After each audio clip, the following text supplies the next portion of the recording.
আরো মিছিল হচ্ছে। আমাদের সমাবেশের কাজ সম্পূর্ণভাবে শুরু হয়ে গেছে। যারা বক্তা আছেন তাদেরকে বলবো, আমাদের রাজ্যের নেতৃত্ব উপস্থিত আছেন, প্রার্থী উপস্থিত আছেন, আমরা চেষ্টা করছি সকলকে বলানোর জন্য আপনারা আপনাদের বক্তব্য সংযুক্ত রাখবেন।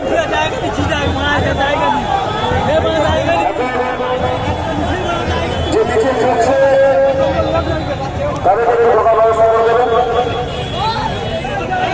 এখন আমাদের ভাঙড়ি জাতীয় রয়েছে অন্যতম সংগ্রামে ফিরোজ ব্যাচ এবং উত্তরীয় বইয়ের সম্বর্ধনা প্রদান করবেন আব্দুল